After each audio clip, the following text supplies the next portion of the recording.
So here's a little something for you to think about. Spurs.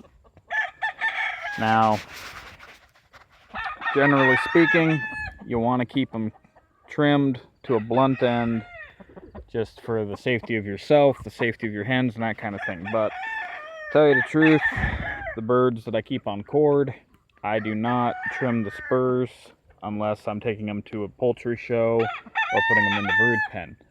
The reason for that is they are the natural defense of the rooster.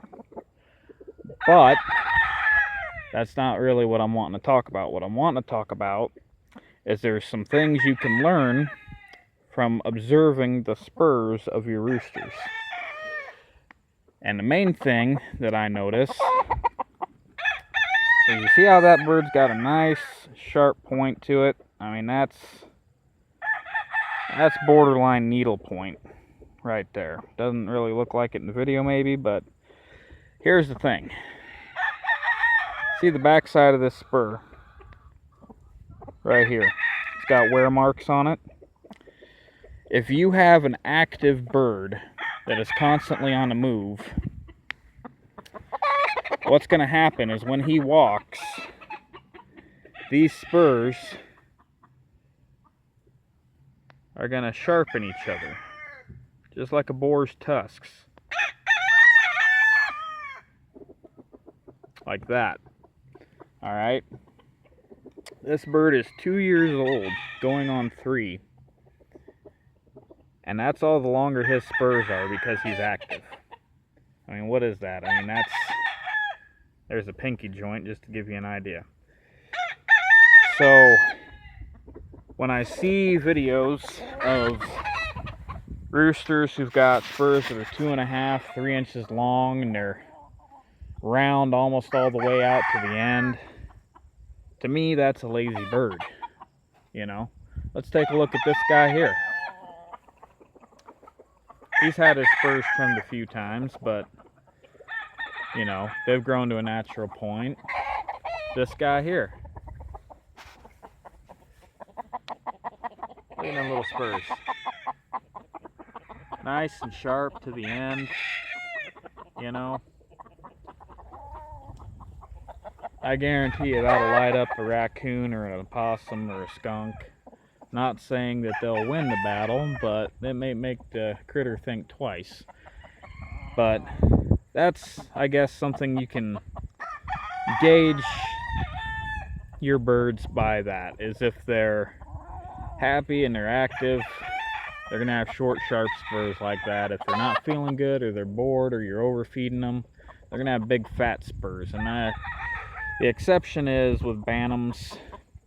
The proportions of a bantam are a little out of whack, and their spurs are going to grow at the normal rate, but it's not uncommon for a bantam spurs to get really long.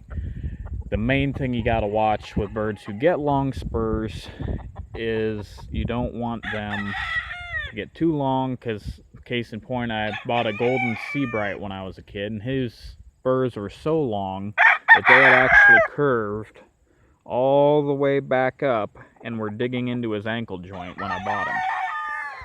So I had to cut them.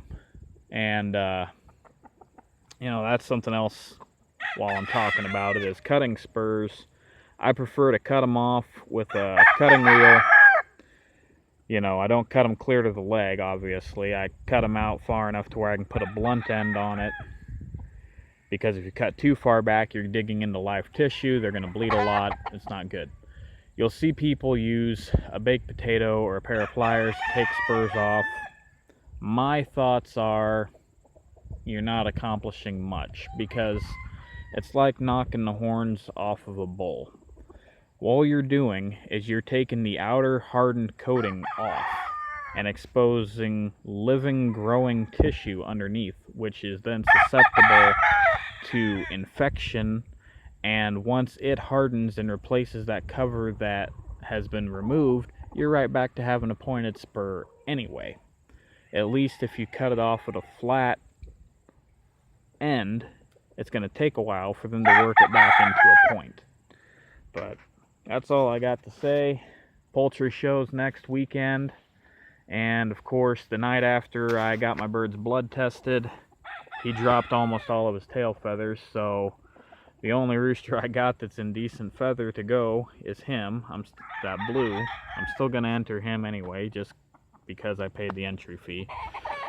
But the blood test went really well. It's really quick, and I'm hoping next time I do it, I can get some video of that. The only reason I didn't do it this time is it was 8:30 at night. There wasn't very good lighting in the gal's garage that did the testing. But it's just a quick blood test. You get a leg band put on the bird identifying that it was tested. The band's good for 30 days. You can show it, sell it, whatever.